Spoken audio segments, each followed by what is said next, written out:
Много благодаря. Благодаря и на всички, които са онлайн, които поискаха да чуят този семинар. Семинарът е посветен както на Нобеловата награда по физика за тази година, така и на развитието на физиката на черните дупки през последните години, а също така и някои планове за развитие на тази област в бъдещето. И така, докладът се състои от две части. В първата част ще се спра съвсем накратко на историята на черните дупки и приносите на тримата Нобелови лауреати, а във втората част ще разгледам някои основни идеи в физиката на черните дупки и по-скоро в гравитационно-вълновата физика на черните дупки и електромагнитната астрономия на черните дупки.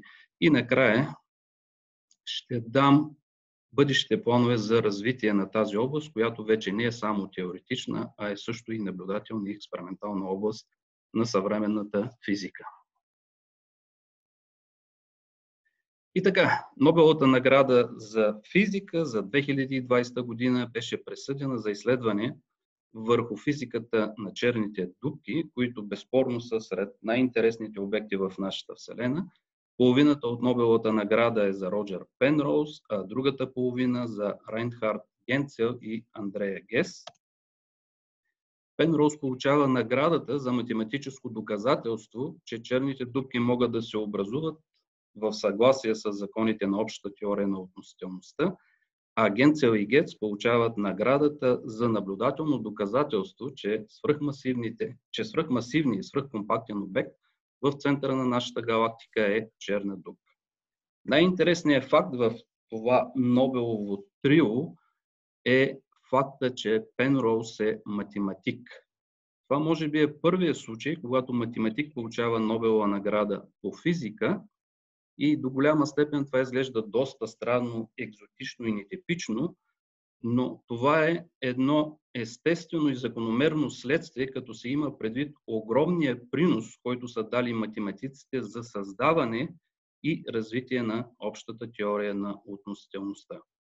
За да разберем приносите на тримата Нобелови лауреати, аз ще направя съвсем кратка ретроспекция на историята на черните дупки. Разбира се, всичко започва с създаване на общата теория на относителността. Тя се ражда от синтеза на две велики идеи и двете изказани от математици, от немския математик Херман Минковски и швейцарския математик Марсел Гросман. През 1907 година Минковски публикува математическа статия, в която се отказва от пространството и времето като отделни категории и започва да разглежда една обща, единна категория пространство-време. На математически език това е пространствено-времево многообразие. В неговата статия има едно изречение, което завинаги ще остане в историята на науката и аз държа да го прочета. От тук нататък пространството само за себе си и времето само за себе си са обречени да избледнеят като чисти сенки и само определено обединение между тях ще запази своята независима реалност. И така, следващата гениална идея е изказана от швейцарския математик Марсел Гросман и отчасти от Айнщайн, но водещия принос е на Марсел Гросман, а именно гравитационното поле се отъждествява с метриката на пространство-времето. Това е раждането на общата теория на относителността. Гравитационното поле се отъждествява с един тензор, наречен метричен тензор. Това е многокомпонентна величина, която кодира в себе си всички важни метрични свойства на пространство-времето, в частност хода на времето, дължини, лица, обеми, ъгли и така нататък. В своя обща работа Гросман и Айнщайн за първи път записват полевите уравнения на общата теория на относителността във вакуум и тези уравнения са представени тук. Тензора на Ричи трябва да е 0. За голяма изненада двамата не успяват да изведат общите уравнения на общата теория на относителността в присъствие на материя. От сегашна гледна точка причината е малко комична и двамата не съобразяват така наречените контрактирани тъждества на Бянки, но и това се случва в науката. Първият човек, който успява да изведе общите уравнения на общата теория на относителността, включваща материя, Това е великият немски математик Давид Хилберт през ноември 1915 година. Няколко дни по-късно, в рамките на една седмица, същото го прави и Айнщайн на базата на други аргументи. Полевите уравнения на общата теория на относителността са показани тук, както се вижда. Те се състоят от две части.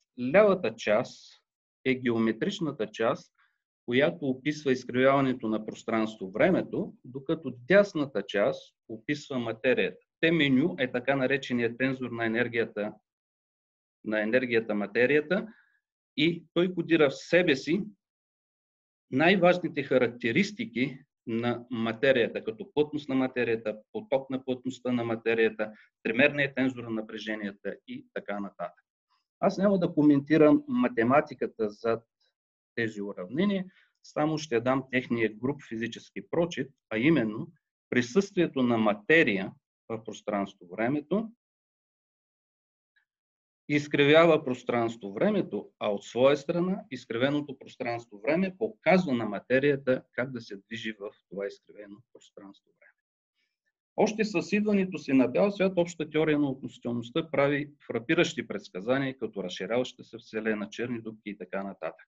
Аз няма да се спирам на всички тях, само на предсказанието за черни дупки. Самите черни дупки излизат на сцената още през 1916 година, но за съжаление не са разпознати от физиците като такива. За щастие обаче математиците ги разпознават. Каква е историята? През 1916 година немският астроном Харалд Шварцшилд, само 4 месеца преди смъртта си, получава първото точно и нетривиално решение на полевите уравнения на Хилберт Айнщайн. Това решение описва полето на статично и сферично симетрично тяло в общата теория на относителността и самото решение е представено тук. Както стандартно се записва, T е времевата координата, R е радиалната координата, θ и φ са ъгловите координати, които параметризират двумерната сфера. По естествен начин в общата теория на относителността излиза нова и изключително важна характеристика на всяко самогравитиращо тяло, така наречения гравитационен радиус на тялото или още радиус на Шварцшилд. Неговата формула е дадена тук. Това е 2 пъти масата на тялото, умножено по гравитационната константа върху скоростта на светлината на квадрат. Физиците интерпретират това решение като гравитационното поле извън тялото, докато доста математици обръщат внимание, че това решение може да се интерпретира и като решение, което описва обект, който се е свил под гравитационния си радиус, но тази интерпретация не е приета от физиците и причината е координатна сингулярност. Когато R е равно на RG, виждаме, че тази компонента на метриката става 0, тази става безкрайност. По неписаното правило в физиката, че всичко, което е безкрайно и нефизично, физиците отхвърлят тази възможност и всъщност тази глупост от страна на физиците коства на теорията 20 години. Човекът, който възкресява черните дупки за физиката, това е бащата на атомната бомба Робърт Опенхаймер. През 1939 година, тогава все още бъдещият баща на бомбата, заедно със своя студент Снайдер, следват колапса на сферично-симетричен облак от материя в общата теория на относителността. Това е динамична задача. И правилно идентифицират радиуса на Шварцшилд като хоризонт на събитията. Според тях, колапсиращото тяло се свива под собствения си гравитационен радиус, като се самозатваря и прекъсва всякаква комуникация с външния свят, като във външната област остава само неговото статично гравитационно поле. Статията на Опенхаймер и Снайдер е критична крачка в теорията на черните дупки и всъщност тази статия пуска духа от бутилката. Благодарение на авторитета на Опенхаймер, много физици се замислят сериозно върху възможността за съществуване на черни дупки. За съжаление, избухва Втората световна война и Опенхаймер трябва да прекрати заниманията си с обща теория на относителността и става глава на проекта Манхатън за атомната бомба. Въпреки това ще минат доста години още преди физиците да озреят за идеята за черни дупки. През 1958 година американският физик Дейвид Финкелщейн, използвайки съвсем проста координатна трансформация, показва съвсем категорично, че повърхнината R равно на RG е напълно регулярна пространствено-времева повърхнина и причината физиците да я смятат за физическа сингулярност или сингулярност на геометрията е просто координатен артефакт. Статията на Дейвид Финкелщейн, заедно с динамичния резултат на Опенхаймер и Снайдер, категорично показват, че сферично-симетричното решение на Шварцшилд е в сила за всяко R по-голямо от 0, включително и в областта под гравитационния радиус. Всъщност, това решение описва черни дупки. Самият термин черна дупка е използван за първи път в университета в Принстън от Робърт Дике, но човека, който го популяризира в физическата общност, това е друг професор от Принстън, това е Джон Уилър. След това събитията се зареждат в полза на черните дупки. В началото на 60-те години астрономите откриват така наречените квазари.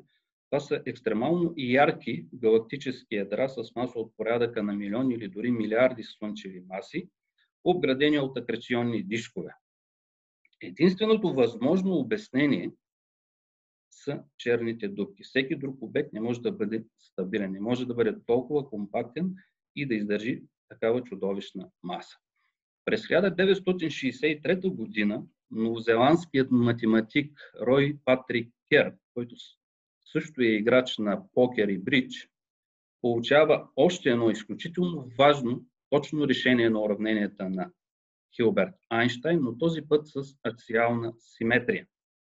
Решението на Кер описва въртяща се черна дупка, което, когато ъгловият момент на тялото е 0, клони към стандартното решение на Шварцшилд.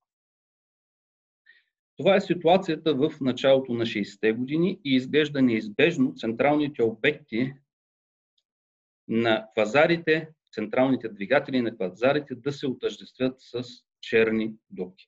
Основните притеснения на физиците идват от факта, че решенията, които описват черни дупки, са високосиметрични и те се притесняват да не би черните дупки да са артефакт на високата симетрия.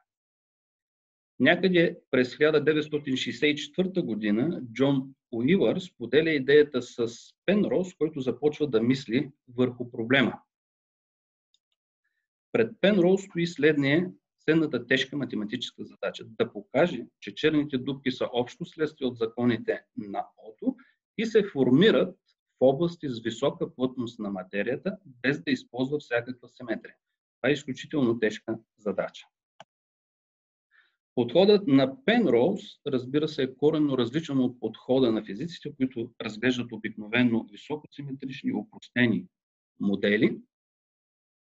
Той е различен и в това, че той е напълно математически, базиране на абстрактната диференциална геометрия и диференциалната топология. За тази цел Пенроуз въвежда ново понятие в общата теория на относителността, а именно така наречената уловена повърхнина.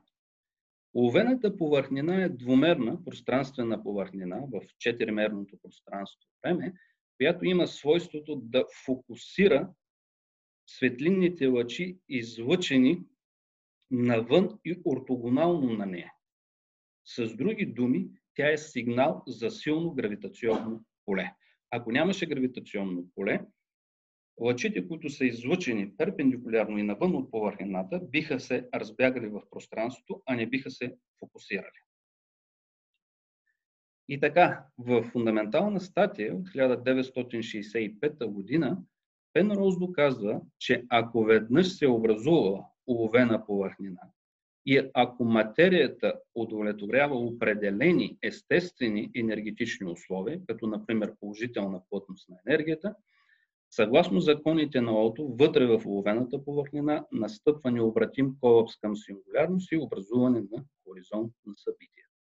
Това е фундаменталният резултат на Пенроуз, разбира се, изказан на физически език. На чисто научен език резултата звучи малко по-различно и всъщност това е стената, която пречи на много хора да разберат дълбочина общата теория на относителността, математическия език и изобщо нейната математическа същност.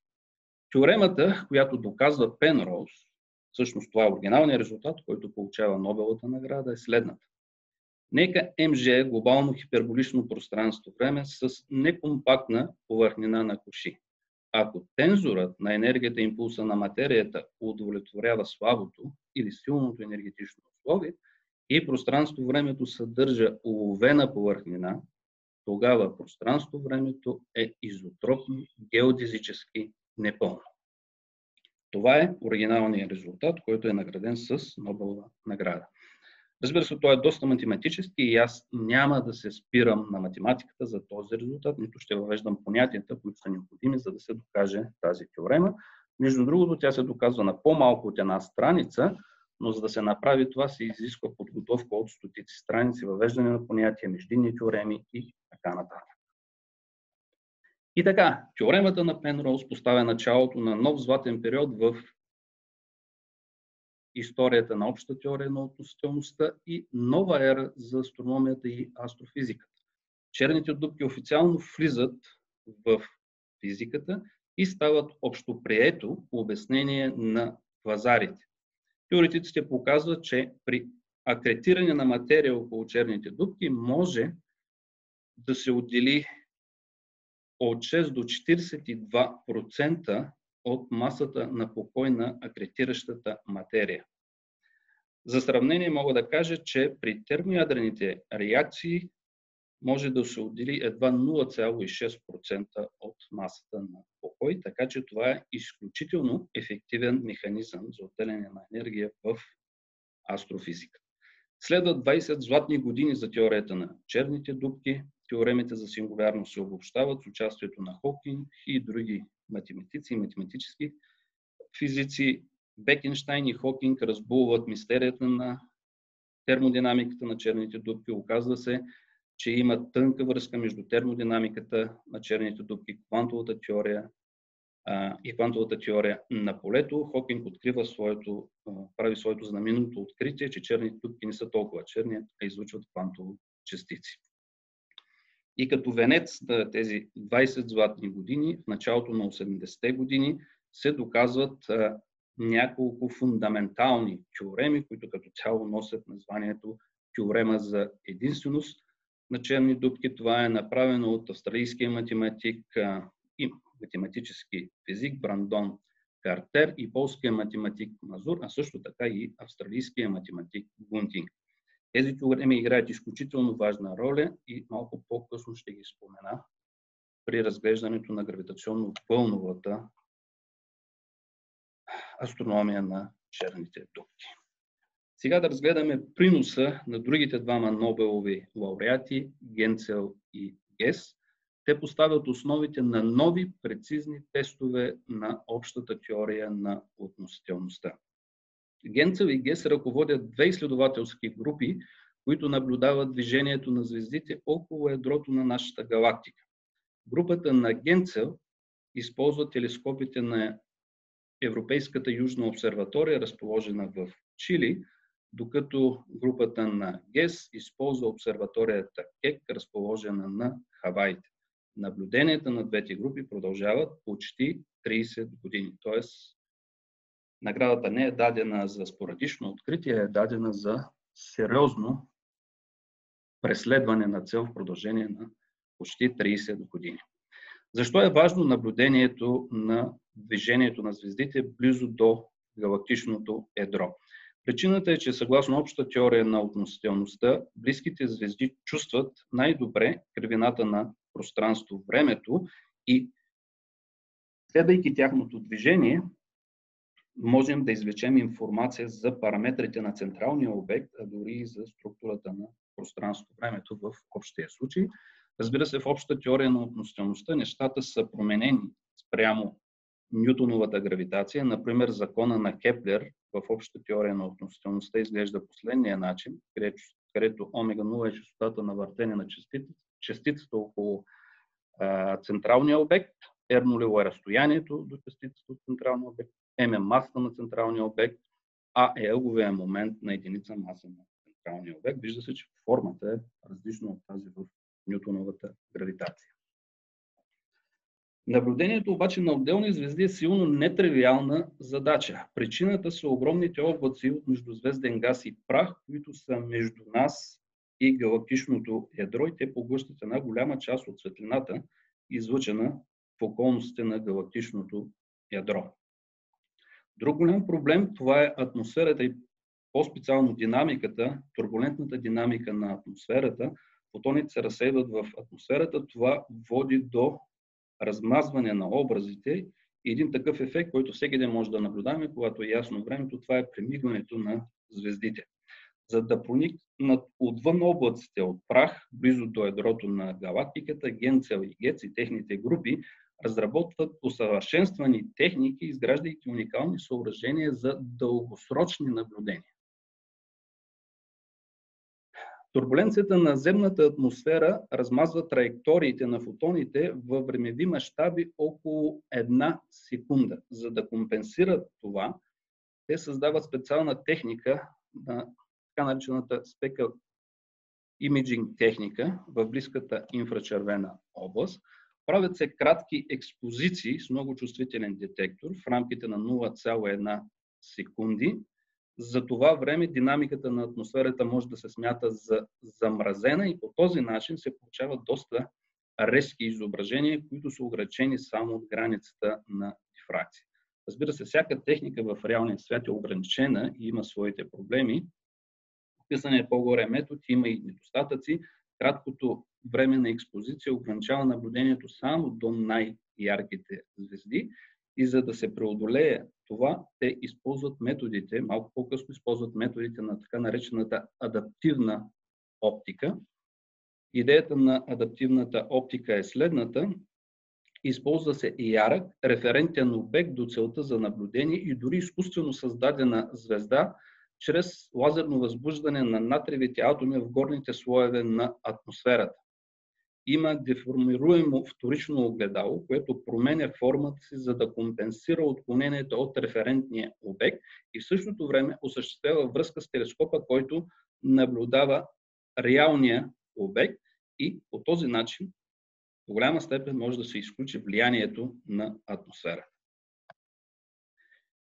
Двете групи се съсредоточват върху една звезда, наречена S2, която има много кратък орбитален период около ядрото на нашата галактика, малко по-малко от 16 години. За сравнение, нашето Слънце обикаля около центъра на галактиката за 228 милиона години. S2 има силно елиптична орбита, като разстоянието на най-близко доближаване до централния обект е само 17 светлинни часа, което е достигнато през април 2002 година. И така, какво разкриват наблюденията на двете групи?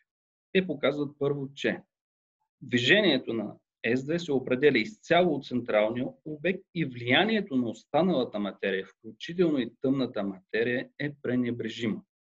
Второ, галактическият център съдържа изключително концентрирана маса от порядъка на милиони слънчеви маси, по-точно 4 милиона слънчеви маси.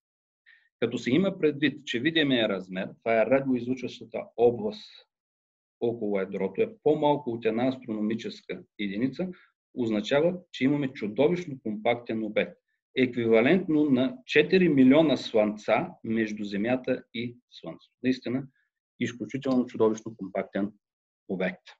Графиката, която обобщава изследването на групите за 26 години, е показана тук. Но което е по-важно, двете групи успяват да измерят така наречената релативистка прецесия, както е показано на тази фигура.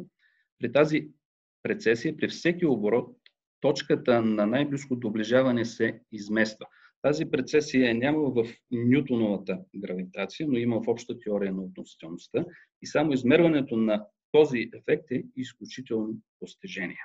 И така, съгласно изследванията на двете групи, ръководени от Генцел и Гес, сега има почти сигурно доказателство, че свръхмасивния и свръхкомпактен обект в центъра на нашата галактика е черна дупка и наградата, Нобеловата награда е дадена за създаване и усъвършенстване на високопрецизни техники за изследване на предсказанията на общата теория на относителността. С това завършвам първата част на доклада и започвам втората част, посветена на някои основни идеи в астрономията на черните дупки, които са тясно свързани с теорията на черните дупки и, разбира се, с общата теория на относителността. Най-важното събитие през последните десетилетия беше детектирането на гравитационните вълни. То постави началото на нов тип астрономия, а именно гравитационно-вълновата астрономия, която заедно с стандартната електромагнитна астрономия образува така наречената мултимесенджер астрономия, при която ние можем да получаваме информация за Вселената чрез два носителя, гравитационни вълни и електромагнитни вълни. Това е изключително могъщо оръжие за изучаване на Вселената на всякакви мащаби. Аз ще се спра първо на гравитационно-вълновата астрономия на черните дупки и ще започна с събитията на сливане или сблъсък на компактни обекти. Тези събития в момента са в основата на гравитационно-вълновата астрономия на черните дупки, но не са само те. Всяко едно сливане се характеризира с три фази. Първата фаза, това е така наречения инспирал. При тази фаза двата обекта, или в частност двете черни дупки, са раздалечени достатъчно един от друг, движат се по спираловидни орбити около общия център на масите и малко по малко падат един към друг, излъчвайки гравитационни вълни. Тази фаза на сливането е най-лесна за математическо моделиране. В първо приближение обектите се разглеждат като точкови частици, надарени с маса и ъглов момент, но въпреки това тази фаза съдържа изключително важна информация за теорията и за обектите, както ще видим след малко. Втората фаза, това е същинското сливане на двата обекта, в частност на двете черни дупки. Тази фаза е най-сложна за математическо моделиране. Тя е изключително сложна и от математическа, и от числена гледна точка, поради факта, че в тази фаза теорията се проявява с пълната си нелинейност. Програмите, които описват сливането, са над 500 000 реда и обикновено могат да работят преди да стигнат числени неустойчивости от порядъка на милисекунди. Затова аз няма да се спирам на тази фаза, но тя също е изключително важна и носи изключително дълбока информация за структурата на пространство-времето, за природата на обектите, които се сливат или блъскат. Третата фаза, това е така нареченото извъняване, ring down на английски. Извъняването е изключително важно. Новообразувалата се черна дупка е силно динамична. Тя не е в равновесие и докато достигне своето равновесие, тя излъчва гравитационни вълни. Има гравитационен сигнал от нея. Този сигнал кодира в себе си изключително важна информация за параметрите на черната дупка и изобщо за цялата теория, както ще видим след малко. И така, нека да се върна отново на най-простата за моделиране фаза, а именно инспирала. Както казах в първо приближение, частиците се смятат за точкови обекти, надарени с маса и ъглов момент и разбира се от тази фаза, сигнала от тази фаза може да бъде използван, за да се оценят параметрите на сблъскването, масата, ъгловия момент и т.н., ако сигналът е достатъчно добър и имате достатъчен брой детектори. Но ако продължиме моделирането в следващото приближение, във второ приближение, трябва да вземем предвид взаимната гравитационна деформация, която упражняват обектите върху себе си. Гравитационното поле на първия обект деформира втория и обратно. Тези деформации на гравитационните обекти обаче дават следа в гравитационно-вълновия сигнал и тази следа може да бъде измерена и вече се мери. За какво става въпрос? Измерват се така наречените числа на лов, които описват деформациите на компактните обекти под действието на гравитационното поле, причинено от друг компактен обект, или в гравитацията се наричат още приливни деформации. Формалната дефиниция е следната. Числото на лов от ранг L, L е свързано с сферичните хармоники и е цяло число. По дефиниция индуцирания мултиполен момент от ранг L върху мултиполния момент на тялото на обекта преди да е пертурбиран от външно гравитационно поле. Най-интересни и водещ принос дават квадрополните деформации, LV деформациите. С числата на лав са свързани така наречените коефициенти на приливна деформация, които са дадени тук и в случая на квадрополна деформация. Тези коефициенти на приливна деформация могат да бъдат измерени от първата фаза на инспирала. Тези коефициенти са изключително важни.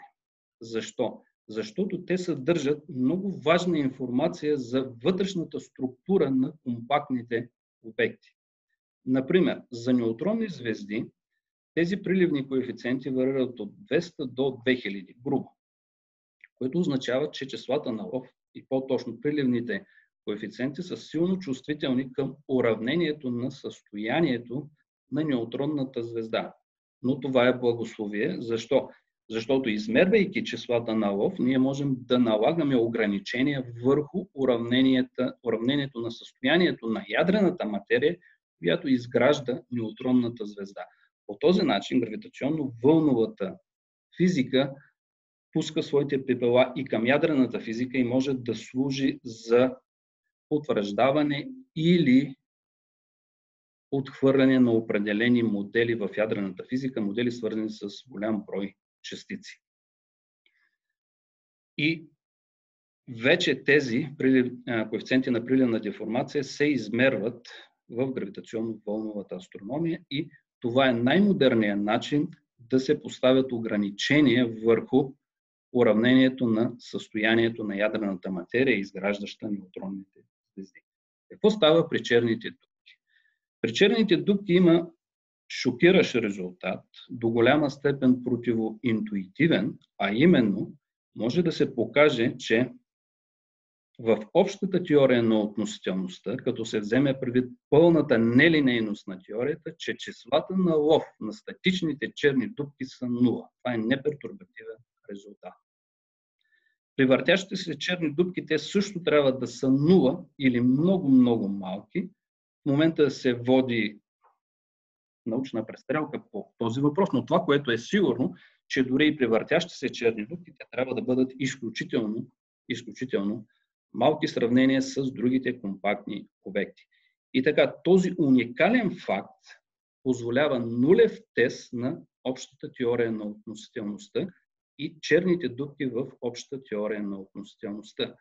Ако може да покажете чрез другите фази, че имате работа с сливане на черни дупки, а от първата фаза следва, че числата на лов са различни от 0, тогава става въпрос за черни дупки, които се описват не от общата теория на относителността, а друга теория. Тоест това е и тест за общата теория на относителността. В модифицираните теории на гравитацията, по-голяма част от случаите, приливните коефициенти на черните дупки са различни от 0 и могат да бъдат достатъчно големи. Така че, използвайки приливните коефициенти, гравитационно-вълновата астрономия може да ни даде отговор на фундаментални въпроси. Дали общата теория на относителността е правилната теория, която описва гравитацията или оперира друга по-обща теория от нея? Другата фаза, която съдържа изключително важна информация за обектите и изобщо за цялата теория, това и която сравнително лесно може да се моделира, това е извъняването на черните дупки.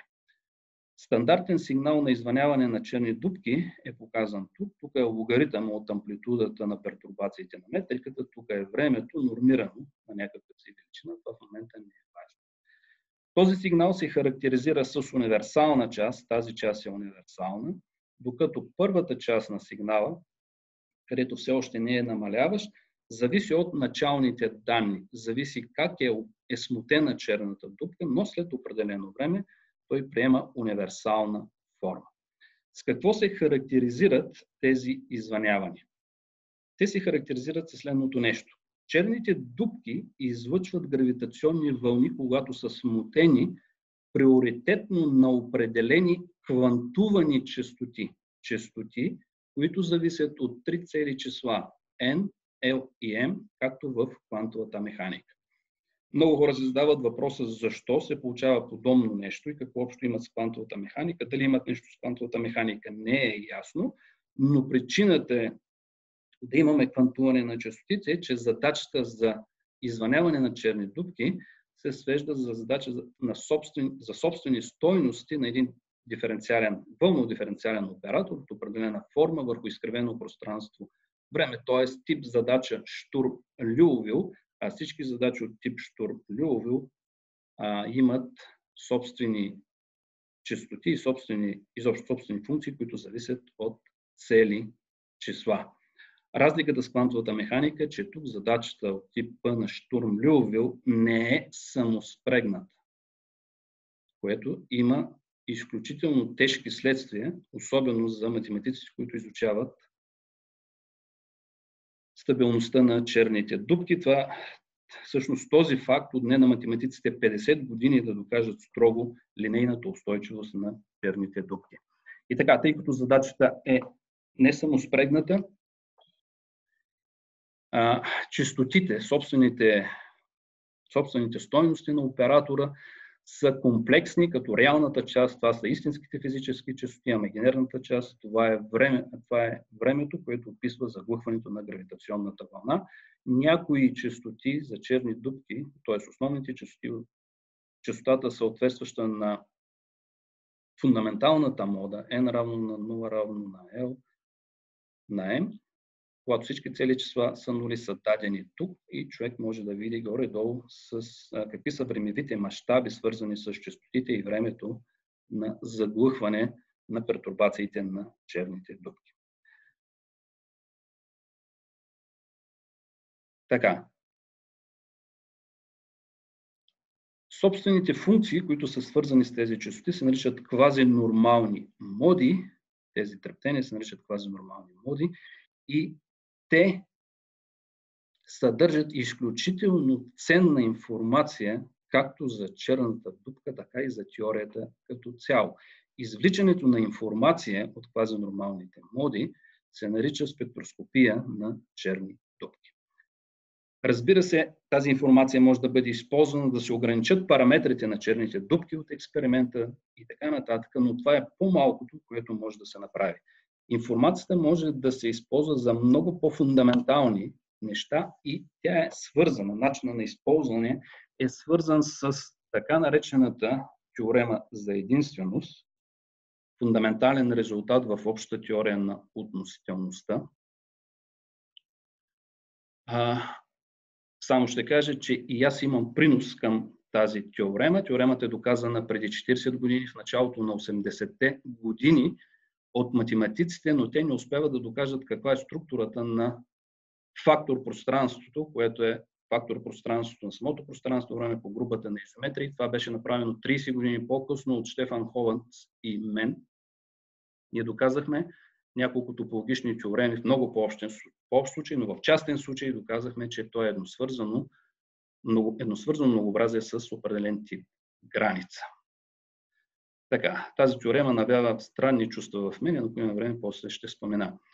За теоремата гласи следното нещо. За фиксирана маса и ъглов момент на единица маса има само едно вакуумно, стационарно и асимптотически плоско решение, описващо черна дупка. Това е решението на Кер, като А задължително е по-малко или равно на М.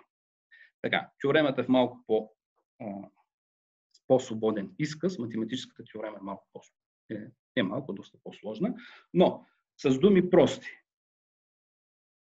Теоремата гласи, че в общата теория на относителността черните дупки се характеризират напълно само и единствено с двата параметъра маса и ъглов момент или маса на единица ъглов момент, т.е. ъглов момент на единица маса. Това е уникален факт за общата теория на относителността. Ако си представим, че пространството, времето има допълнителни измерения, изключително малки, черните дупки не се характеризират само с тези два параметра. Това е теоремата, която доказахме с Холмс. Там ситуацията е много по-сложна, така че тази теорема дава възможност да се тества самата обща теория на относителността. И как става това? Това става като засечете квазинормалните моди от черните дупки. Първата, най-ниската честота и съответно времето за извъняване са два параметъра. Ако вие измерите квазинормалната мода, може да екстрахирате от квазинормалната мода съответните два параметра, но модите са прекалено много. Ако имате чувствителни детектори, може да екстрахирате много моди. В момента това е невъзможно, но бъдещите експерименти ще го направят.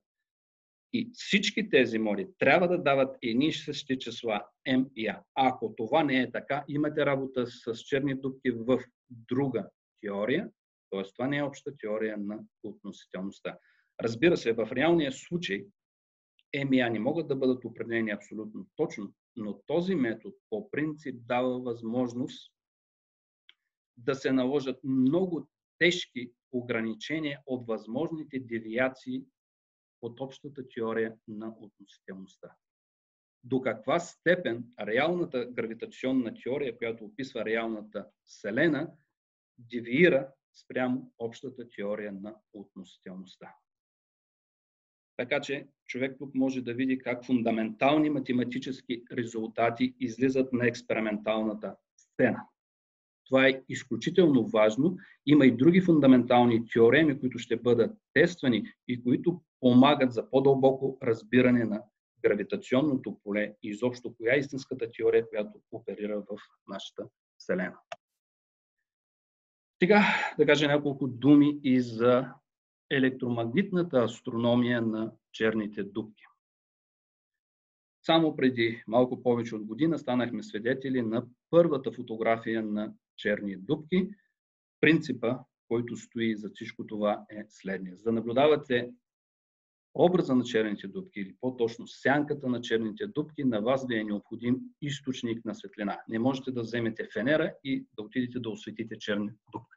Необходим ви е фенер, който естествено съществува в природата, и естественият фенер за осветяване на черната дупка, това е нейният акреционен диск. Акреционният диск излъчва светлина, осветява черната дупка и по този начин може да се наблюдава сянката на черната дупка. Вътрешната граница на акреционния диск, в случая на статични черни дупки, аз се разглеждам тях, за да не изпадаме в излишни детайли, вътрешната граница на диска, това е така наречената последна стабилна орбита около черната дупка. Под нея няма стабилни орбити и всяка материя много бързо попада в черната дупка. Този диск, границата на този диск лежи на разстояние 3 пъти гравитационния радиус на черната дупка, т.е. границата е дълбоко в гравитационното поле на черната дупка. Пространство-времето около черната дупка е силно изкривено, при което фотоните очевидно не могат да следват прави линии, техните траектории са закривени и в това всъщност се състои ефекта на гравитационната леща. Този ефект може да е много силен, така че наблюдател да види задната част на акреционния диск, тази част от диска, който е зад черната дупка при определени условия. Ефектът на гравитационната леща става екстремално силен, когато попаднем върху така наречената фотонна сфера. Фотонната сфера е двумерна сфера, обграждаща хоризонта, която лежи също дълбоко в потенциала на гравитационното поле, само 1,5 пъти гравитационния радиус. Фотонната сфера се характеризира следното нещо. Ако фотон попадне върху фотонната сфера и скоростта му е тангенциална към фотонната сфера, той завинаги остава върху фотонната сфера. Орбитите върху фотонната сфера обаче са неустойчиви. Малки смущения карат фотоните или да влязат навътре в фотонната сфера, или да се разсеят навън. Фотоните, които попадат вътре в фотонната сфера, стигат хоризонта и се поглъщат от него. В някакъв смисъл, фотонната сфера, в груб смисъл, фотонната сфера играе ролята на хоризонт на събития на фотоните. Само фотоните, които излизат извън фотонната сфера, и по-точно част от тях, попадат върху наблюдателя. Така че фотонната сфера е тази, която формира сянката на черната дупка. Не е хоризонта на събитията. Хоризонта на събитията играе ролята на абсорбатор, той поглъща всичко, но именно фотонната сфера е тази, която формира сянката на компактния обект. Както за хоризонти, така и за фотонните сфери има доказани фундаментални теореми, така че ако те могат да бъдат измерени, структурата да бъде намерена около фотонната сфера, структурата на пространство-времето, то благодарение на тези фундаментални резултати може да се правят изводи за цялата обща теория на относителността. И така, да покажа как би изглеждал сянката и по-точно образа на един акреционен диск около черна дупка, когато акреционният диск е тънък и е разположен в една равнина. Това е образа на акреционния диск при инклинация 60 градуса. Ъгъл на инклинация, това е ъгъла между оста на диска и наблюдателя. Тук може да видите как би изглеждал акреционния диск. Това е светлата част. Когато инклинацията е 80 градуса, тук се вижда задната част на акреционния диск. Поради мощния гравитационен лензинг можем да видим и задната част на акреционния диск. Разбира се, в реалния свят няма нищо идеално. Дисковете в повечето случаи са дебели, а понякога и самогравитиращи, което усложнява моделирането на движението на фотоните, но въпреки това може да се направи достатъчно добре, бих казал и прекалено добре, и реалната сянка изглежда по следния начин. Това е реалният образ на черната дупка в галактиката М87, направено преди малко повече от година.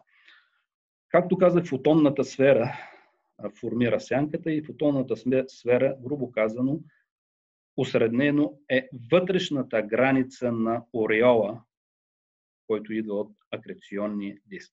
Измерването на фотонната сфера по този начин, чрез данни от сенките на черните дупки, е изключително важно, защото, както казах, фотонните сфери са уникални формирования около черните дупки и съдържат критична информация за структурата на пространството, времето като цяло. Има теореми, които са доказани по този случай. Разбира се, това, което наблюдаваме, е усреднена картина на излъчването на акреционния диск. Близо до фотонната сфера нещата са малко по-сложни. Фотоните могат да направят една обиколка, когато са близо до фотонната сфера, две обиколки, когато са още по-близо, три обиколки и така нататък. Тоест, и накрая към фотонната сфера обиколките стават безкрайно големи, безкрайно много, т.е. фотоните са захванати от самата фотонна сфера. Това на астрономически език води до важно следствие, а именно около фотонната сфера се образуват ярки пръстени, които се създават от фотоните, които веднъж са обиколили дупката, два пъти са обиколили дупката и така нататък. Така че картината, която ние наблюдаваме, това е сумата от всички тези пръстени. Телескопа, който направи първата снимка на черните дупки, ще бъде апгрейднат, вече проектът е спечелен и следващото поколение на този телескоп ще може да различи първия пръстен.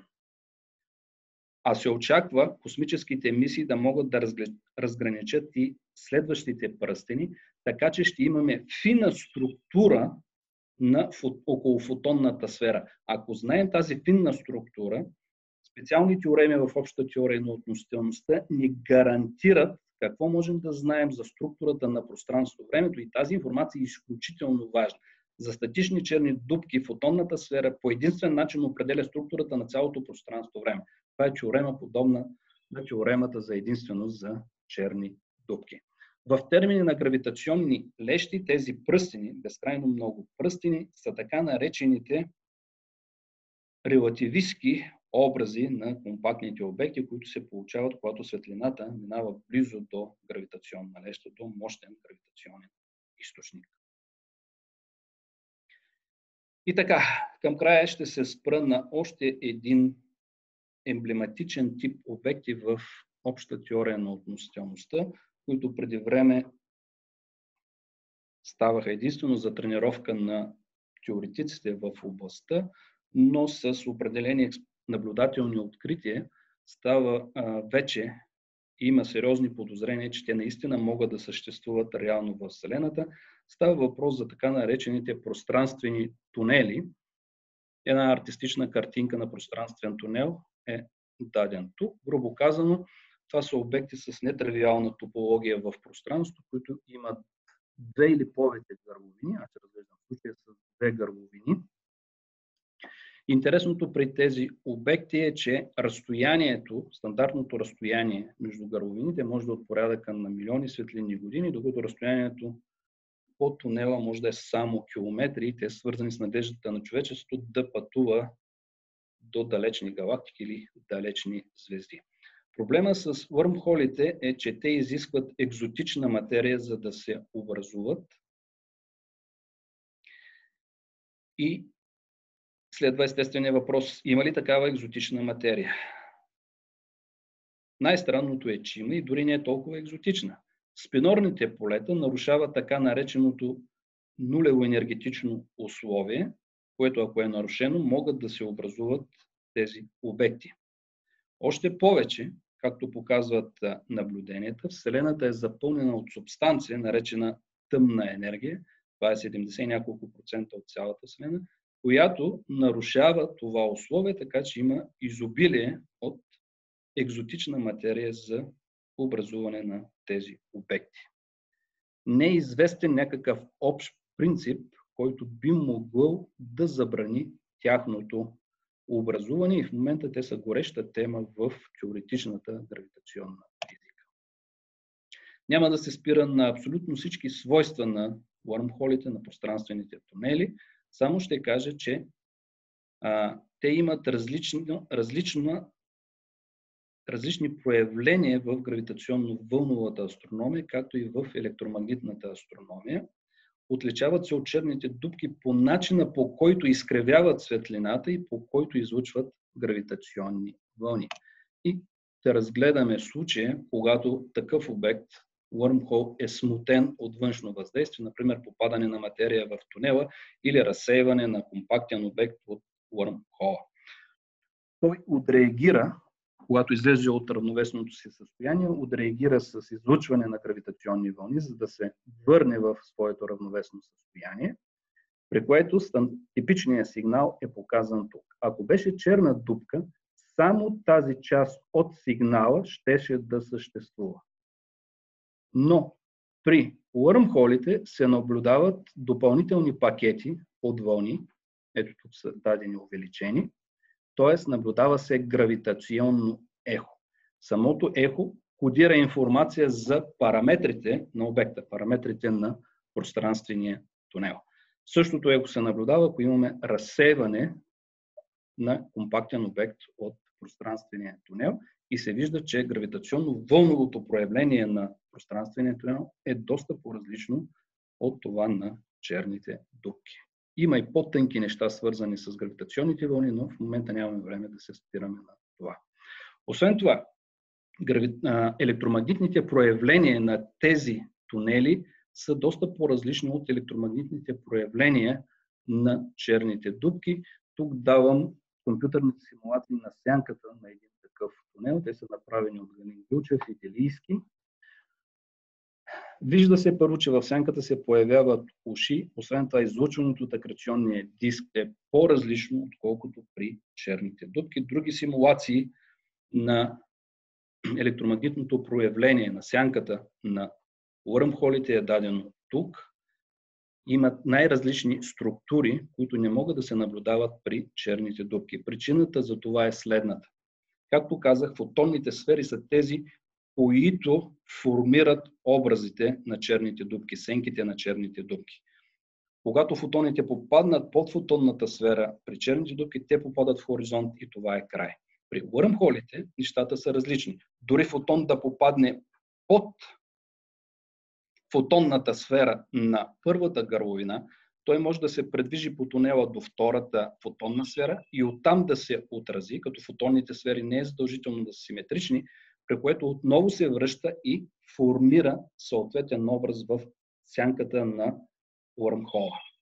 И по този начин финната структура, изобщо структурата като цяло на сянката на уърмхолите е много по-богата от тази на черните дупки и силно нетривиална, както се вижда на тези картинки. И така, да кажа няколко думи за развитието на тази област, която, както казах, вече е не само теоретична, но наблюдателна и експериментална област на физиката.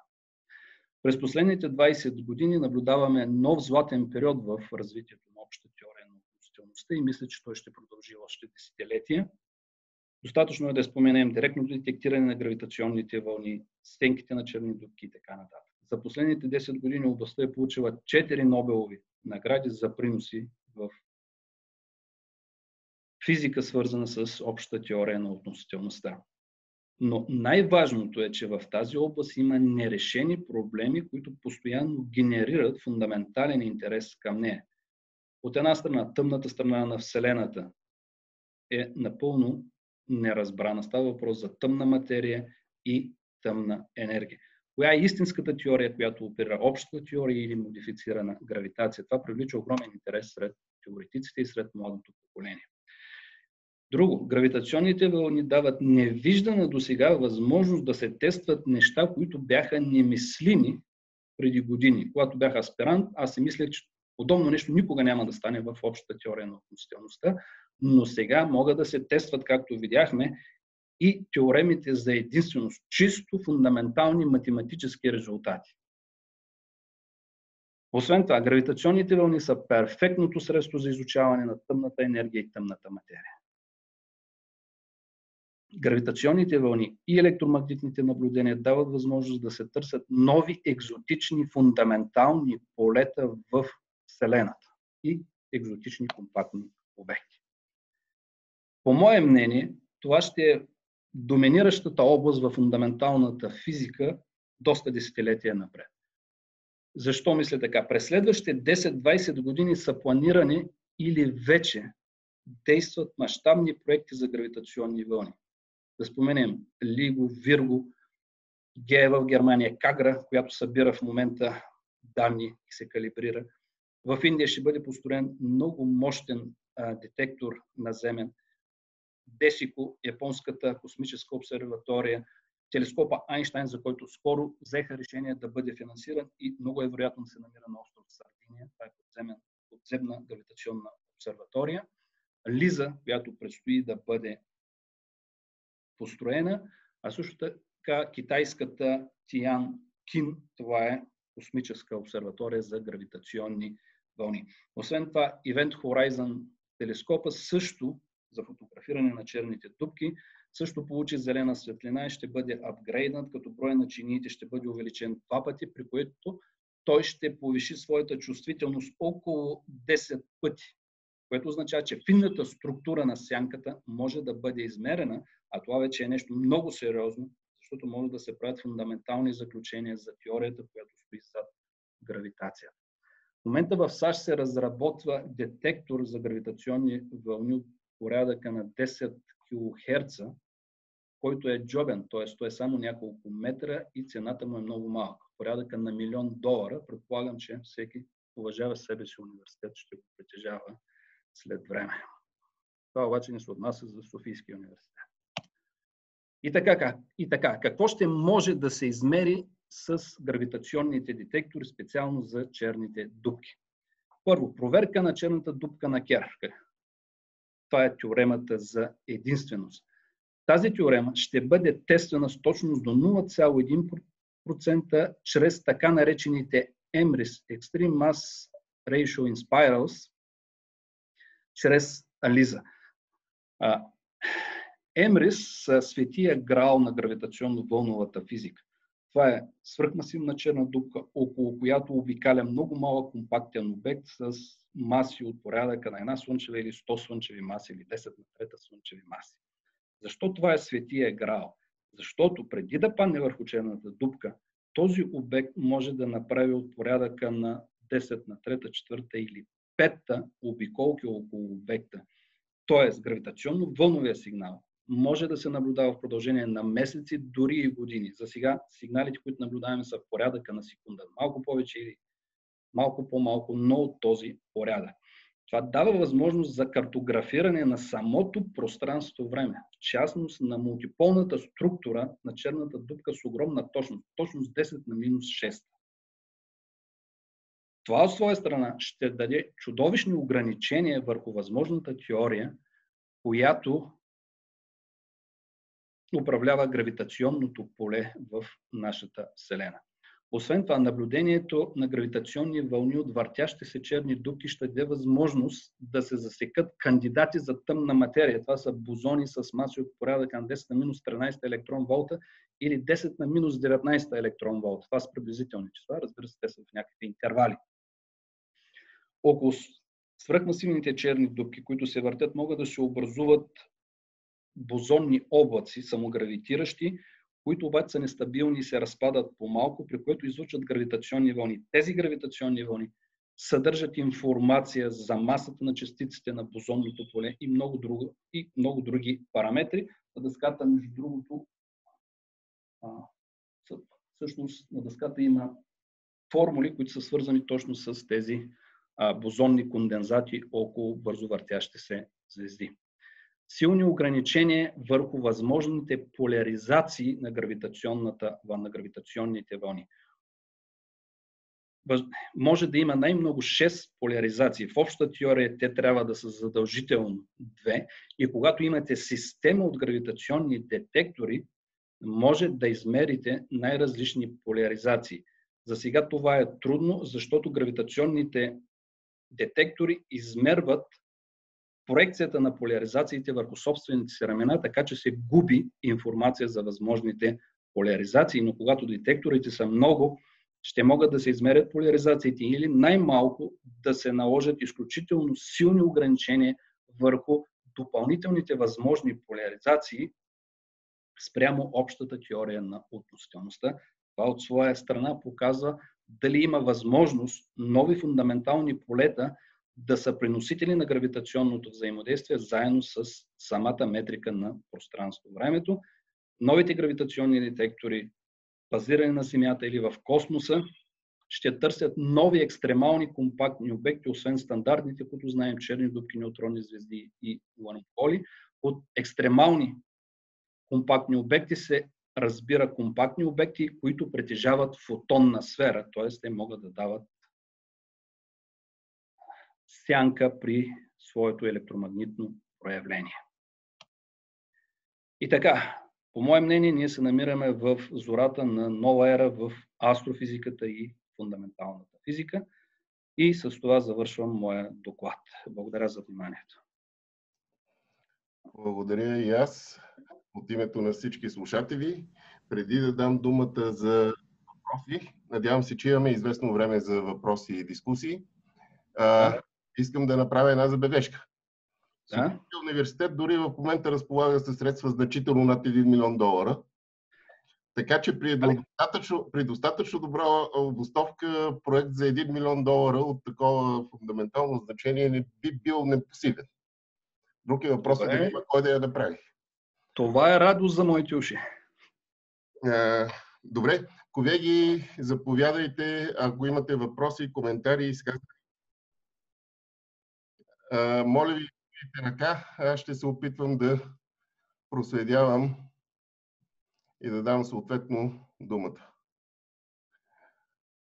Георги Георгиев, заповядай, Даша. Микрофона.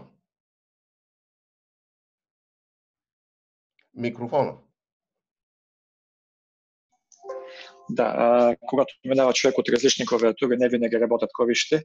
Здравейте, много интересна лекция беше всичко това за мен. Със сигурност връзката между различни области на фундаменталната физика са интересни. Преди да попитам за връзката между ядрената физика, в която имам някакви повече знания, отколкото в общата теория на относителността, искам да задам въпроса за това, което каза в началото Стойчо, за излъчването между 6 и 42% на всичко, което попада в черната дупка, се излъчва като енергия извън тази черна дупка. Какъв е този тип енергия? Със сигурност това не би трябвало. Това електромагнитна енергия ли е, като фотони? Електромагнитна е. Най-просто обяснено, има триене вътре в акреционния диск, който нагрява диска и той излъчва. Това е. Излъчва в като електромагнитна енергия. Сега, теорията на акреционните дискове е доста сложна. Има много нетривиална физика, с която и аз не съм запознат, но грубата идея е тази. Добре, в крайна сметка тези гравитационни вълни, това е също вид енергия, които те се детектират. Но това не е електромагнитна енергия, ако правилно разбирам. Гравитационните вълни са нещо съвсем различно. Те са свързани с гравитационното поле, докато електромагнитните вълни са свързани с електромагнитното поле.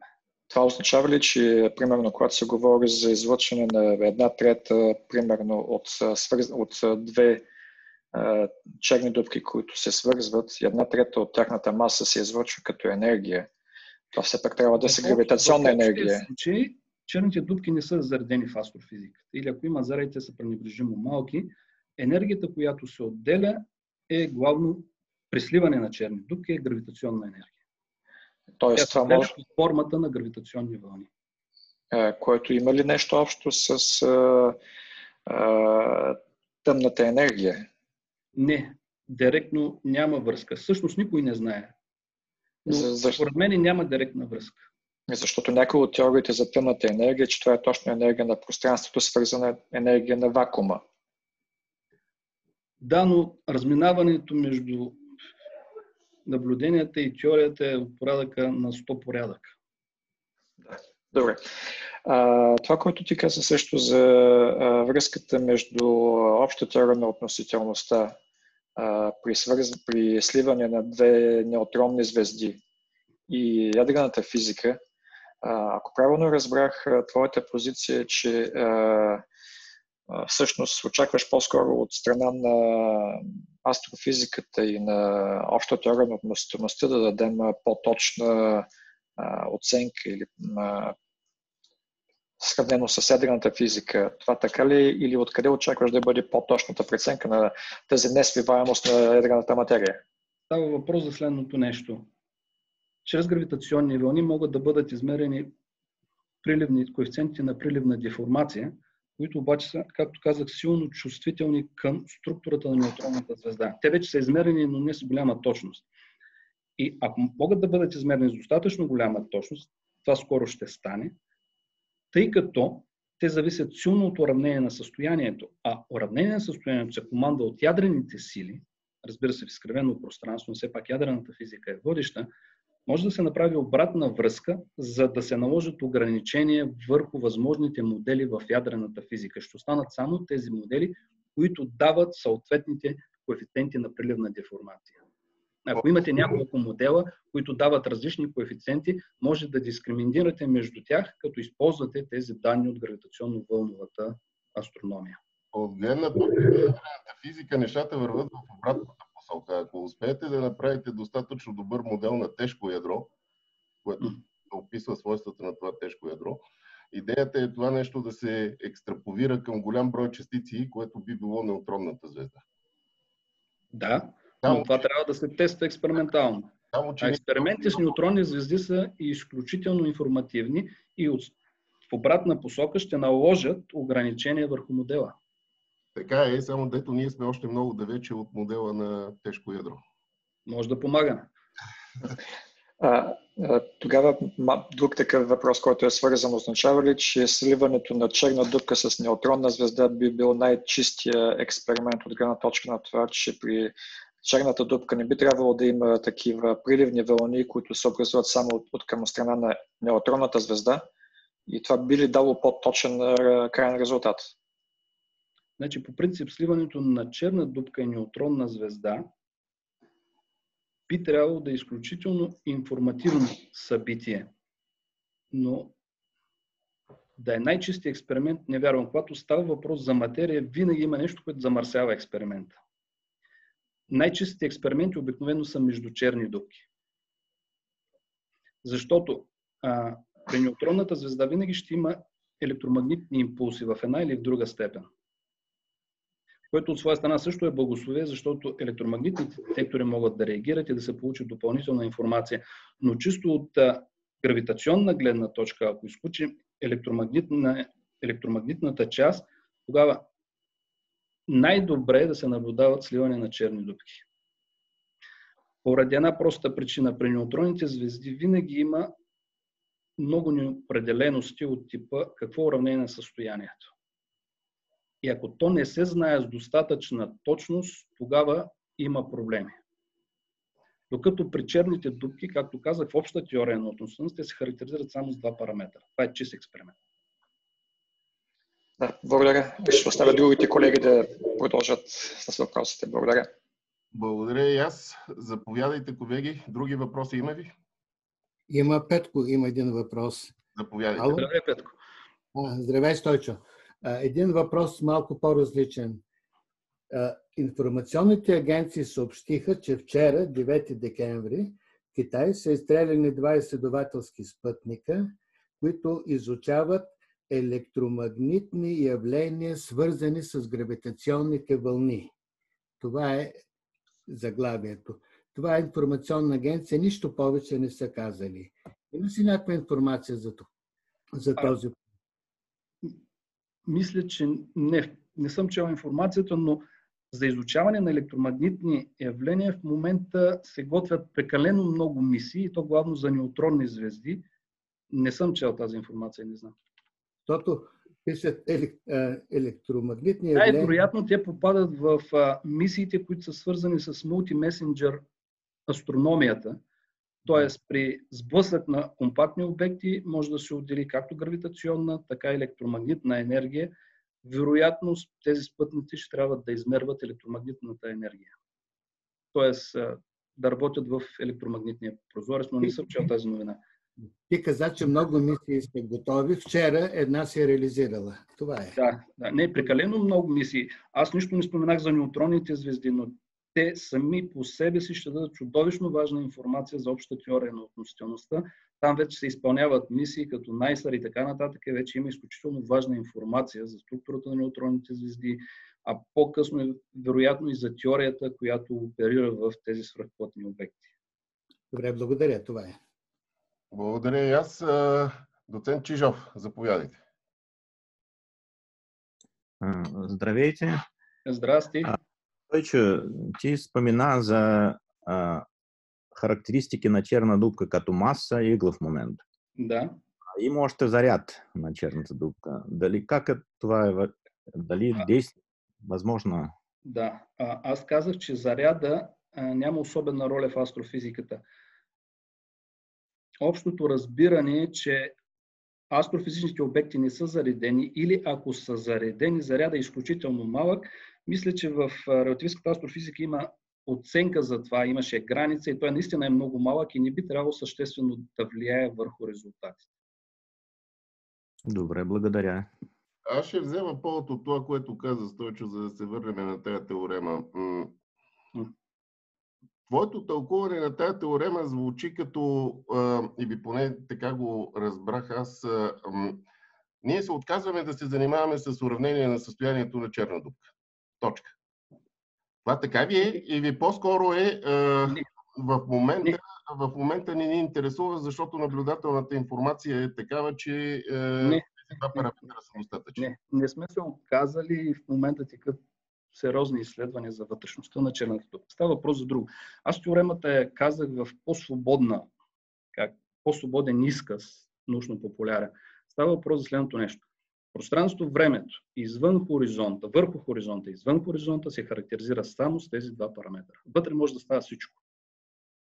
Тоест, за астрофизическите наблюдения това са двата параметра. Оттам... Да, за астрофизическите наблюдения това са двата параметра.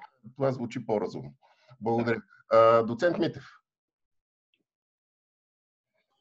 Ало, Стойчо, здравей, надявам се да ме чуваш. Благодаря за хубавата лекция. Красиво. Здравей, чувам те добре. Имам въпрос, свързан с загубата на енергия, гравитационна енергия на гравитационните вълни. Те дисипират ли я по някакъв начин тая енергия, дето я носят? Знаем ли нещо за този процес изобщо? Въпросът е свързан, ако я губят, да не би пък да можем по някакъв начин да ги измерим и друг. Затова натам ориентирам въпроса. Благодаря. Да. Ако минават през среда, те, разбира се, губят енергия. Има така наречен shear тензор на средата, който играе важна роля при загубата на енергия, но загубата е изключително малка. Гравитационните вълни много слабо взаимодействат с материята. Това е и проклятие, и благословие. И още една важна особеност за гравитационните вълни, която за мен е очевидна, но по-късно открих, че не за всеки е очевидна. Докато при електромагнитните вълни се мери енергията, потока на енергията за единица време е попаднал върху детектора, гравитационните детектори мерят директно пертурбацията на метриката. Електромагнитната енергия намалява с разстоянието като единица върху R на квадрат, докато вълновите пертурбации на метриката намаляват с единица върху R, т.е. много по-слабо. Това е причината да можем да наблюдаваме събития, които се случили преди на милиони светлинни години разстояние. Т.е. няма такава загуба на амплитуда на гравитационната вълна, както при електромагнитните. Това е разликата. Падат като единица върху R, много слабо. И детекторите мерят именно пертурбациите на метриката. Това е изключително важно. Благодаря. Значи, дисипациите в среда са много малки и слаби.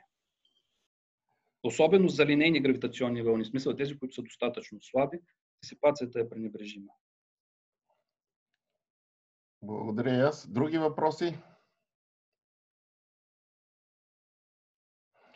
Расим, заповядайте. Да, здравейте, професор Янев. Имам въпрос. Вие по-рано в лекцията казахте, че червените дупки, времеви пространствените тунели, т.е. са се използвали до сега в лекциите като задачи за студенти. Но в бъдеще може да не е така. Какво ви казва за да твърдите това? Че има и нов установен факт в физиката, който ви казва да мислите, че червените дупки имат шанс да съществуват. Да, аз го споменах. Първото е, че в Вселената, ако наблюденията са верни, аз мисля, че те са потвърдени по много независими начини за тъмната енергия, има енергия, поне има компоненти, които нарушават съответното енергетично условие, т.е. има възможност те да бъдат образувани и няма фундаментални принципи, които да ги забраняват. Когато аз бях аспирант много млад, никой не вярваше и в черните дупки. Освен това, физическия факултет знае, че аз бях преследван силно за това, че се занимавам с черни дупки. И ако си позволя малко история, когато доказахме с Холанд теоремата за единственост при произволни пространствено-времеви измерения, която в частен случай възстановява теоремата в 4 измерения и запълва пропуска на математиците, който е фундаментален, че фактор пространство трябва да е едносвързано с граница с определени топологични свойства, вместо да бъда похвален, аз бях оплют.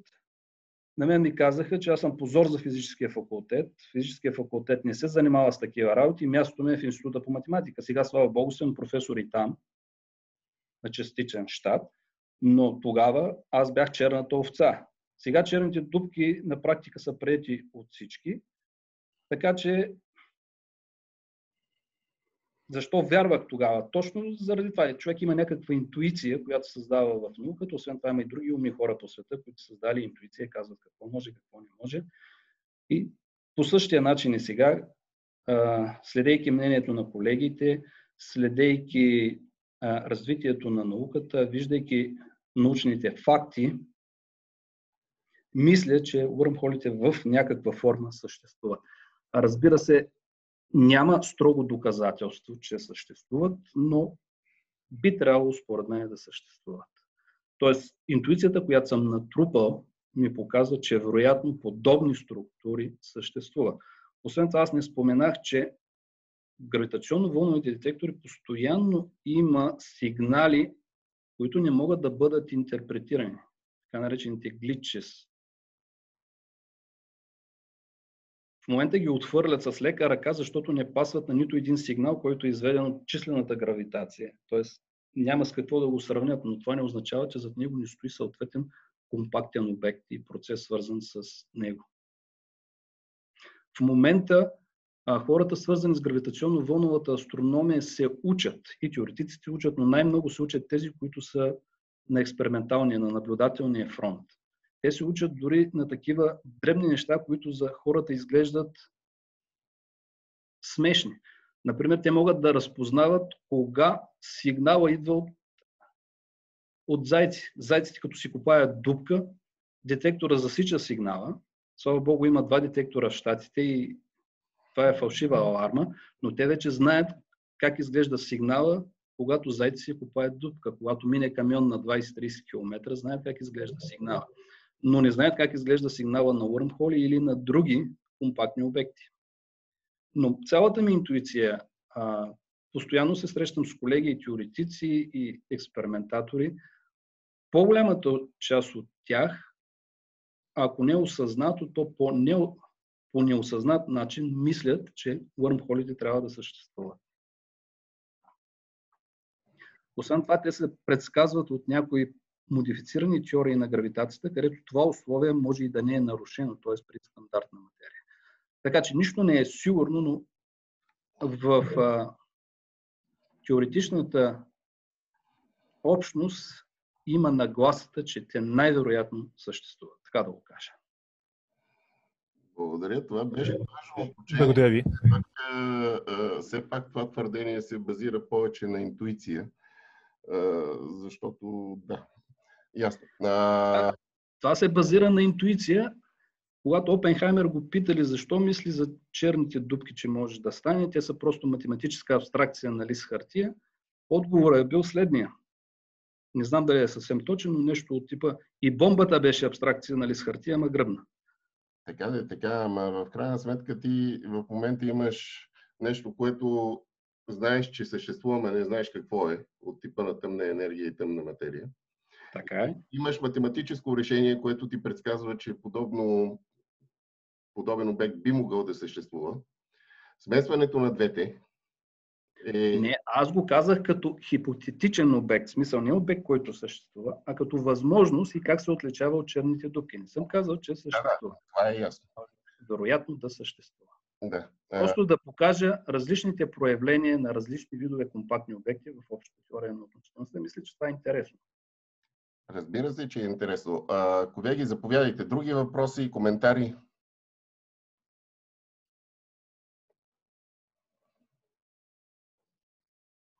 Не виждам.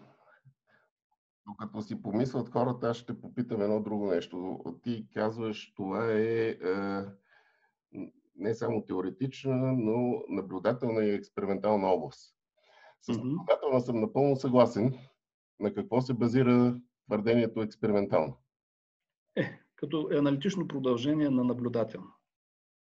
Добре. Няма нещо конкретно, което в лабораторни условия да се опитаме да направим? А не в лабораторни условия има. Така наречените аналогови черни дупки се правят в лабораторни условия и се изучават. Добре. Има обекти, които са аналог на черните дупки, на реалните. Те се образуват в различни среди, в флуиди и така нататък. Дори има оптични черни дупки. Те проявяват същите свойства. Там се търси излучването на Хокинг. Всичко, което проявява стандартни черни дупки, го проявяват и те, поради една проста причина. Математическия апарат е един и същ, който ги описва. Благодаря. Други въпроси? Така че в този смисъл има и експериментална теория. Не на астрофизичните черни дупки, а на аналоговите черни. Добре. Благодаря. Други въпроси? Не виждам. Тогава предлагам всички да си включим микрофоните и да благодарим на професор Язаджиев за чудесната лекция. Жоро, Митко Младенов е. А може ли аз да знам едно питание? Аз също искам да благодаря. Благодаря на всички, че присъствахте онлайн на този доклад. Благодаря, колеги. Благодарим ви. За чудесната професоре. Аз благодаря. Благодаря. Благодаря. Благодарим. Трябва да сте. Благодаря. Живи и здрави.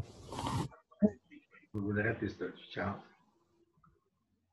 Благодаря. Благодаря. Благодаря. Благодаря. Благодаря и аз. Благодаря и аз. Извинявам се на колегите, които са вдигави ръка и не съм видял. Ако сте още тук, предполагам, че биха могли да си зададат въпроса. То, Жоро, ти, то свърши вече. Съжалявам, не съм те видял. Аз съм на линия, Митко, на линия съм. Не, гледай, Стойчо, аз вярвам в твоята интуиция и понеже исках те питам, като имаш интуиция за Wormhole и за други неща, за многомерието, каква ти е интуицията, Стойчо?